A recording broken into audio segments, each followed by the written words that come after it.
Peace family, it is your brother Iyapo, and today is going to be a special episode of Iyapo Yapa where I'm going to shout out and acknowledge some of the heroes of our people and of our community. We'll be talking today about Oprah Winfrey, about Van Jones, and I'll have some clips of his excellent interview with Meghan McCain. We will also be featuring today Mitch McConnell, and no conversation on our heroes could be complete without President Donald Trump. So hang on to your seats, because that's what we got today for you on Iyapo Yapa.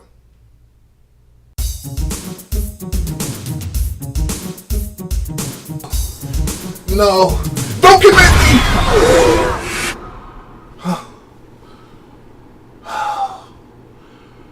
I gotta stop eating spicy food before I go to bed.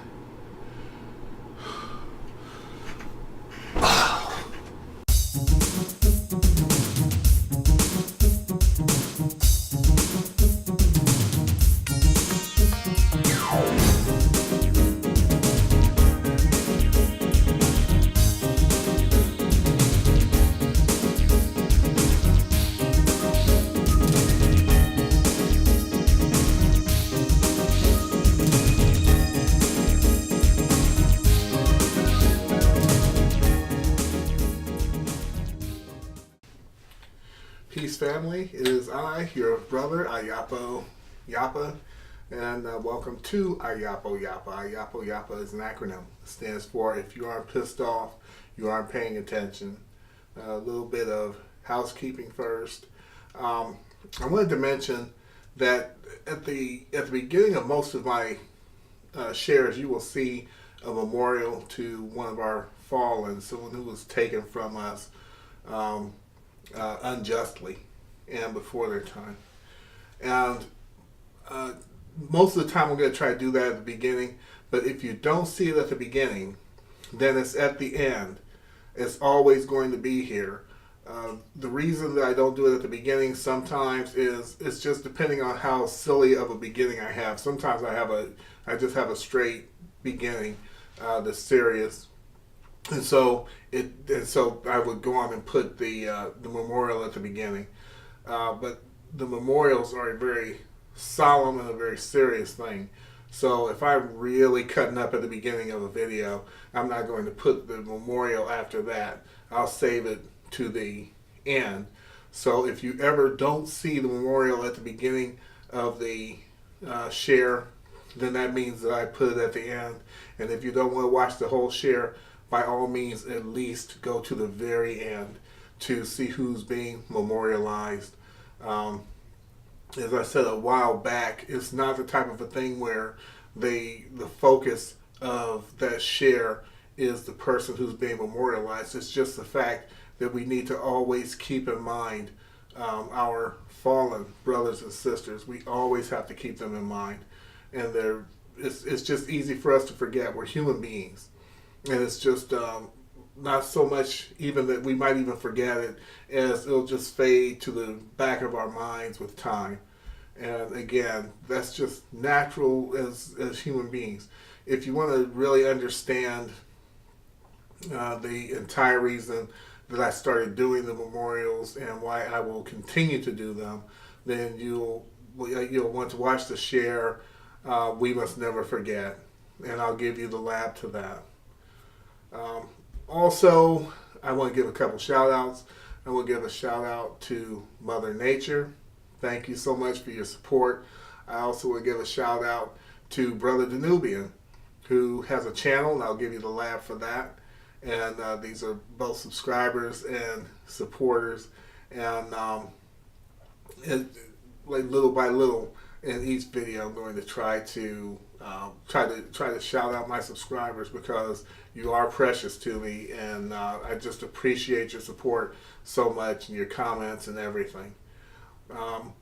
Also, I want to shout out, now if I'm saying this wrong, I apologize.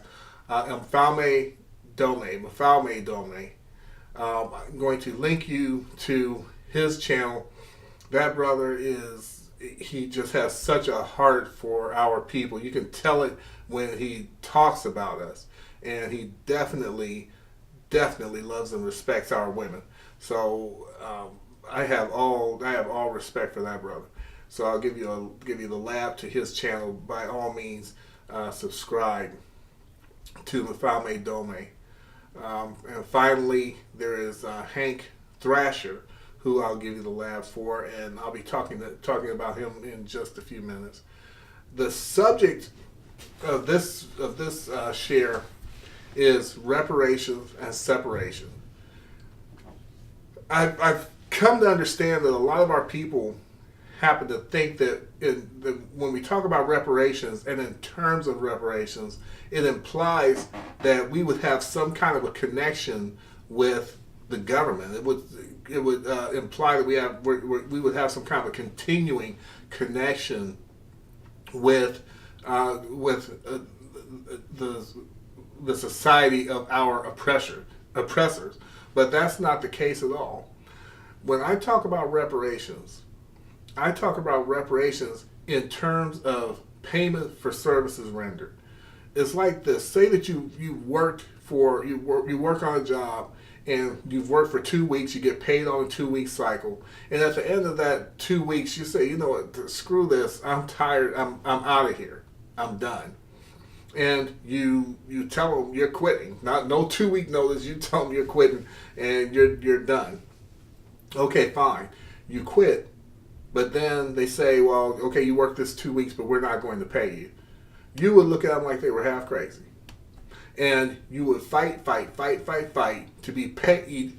Excuse me, to be paid for that 2 weeks that you worked, because they're not giving you anything. This is payment for services that you have rendered.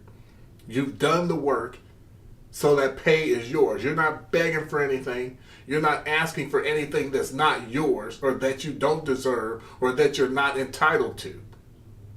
Okay, you're asking for payment for services that have been rendered. Now, in books like The Half Has Never Been Told, and I think it's by Edward Baptist. If I'm not sure, then I'll correct that later in post. But this is one of the few books that spells out exactly how black people built this country, and how the economic power, the economic strength, the economic structure of this country would not have been possible without slave labor and the building of this country on the backs of our ancestors. And oddly enough, ironically enough, everyone who is in this country or immigrates to this country, okay, gets to enjoy the fruits of what our people built, except us. Everybody enjoys the fruits of the labor of our ancestors except us. And we haven't gotten reparations for it yet. Native Americans have received reparations. Alaskans have received reparations. Jewish Holocaust survivors who we did nothing to have received reparations. And when they get the reparations, it's not like they get it and then they're tied to the government somehow. They get it and then they go on about their business, which is what I'm talking about. It's just like leaving that job, giving my money, and I'll go on about my business. I don't have to be connected to you. I just want what is mine. The reason that we need reparations is because, unfortunately, living in the United States takes money. It takes money. I mean, who would argue that? Okay, so we are part of a demographic who has no wealth. Okay, and I'll link you to Antonio Moore's site, because he talks about that far more intelligently and in depth than I ever could. But the fact is that we have no wealth as a people. And wealth is more than just having money. It's like having backing. It's like having a safety net, golden parachutes, and all that. And we just don't have it as a people. Black people don't have that in America. And reparations is one of the things that would help level this field for us. Just like with like Rosewood with Black Wall Street, these were instances where black people we were able to build our own communities without actually getting reparations. But as time has gone by, we have fallen further and further behind.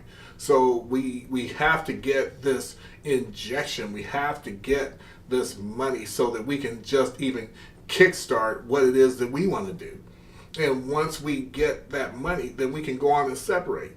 Now, separation is another subject in itself, because in the United States, it might not even be practical to talk about actual physical separation from white people. But I'm talking about, at the very beginning, at the very least, psychological separation. This separation from needing white acceptance. This separation from like being so molded by and into things pertaining to the European model of the European model of beauty, the European model of economics, the European models of even child rearing, that have nothing to do with our people. And we need to separate from that. We need to get out of this mindset that once white society has accepted us, that means we've made it. How about if we kind of turn that on its head and say, you know what, once we are something of note among our own people who love us, then that's when we have arrived. That's when we've arrived. Okay, and I was watching Hank Thrasher today. I don't agree with every single thing he says, but he's on point most of the time, I would say. And I'll give you the lab to his channel. He's a very intelligent older gentleman like myself, and he was talking today about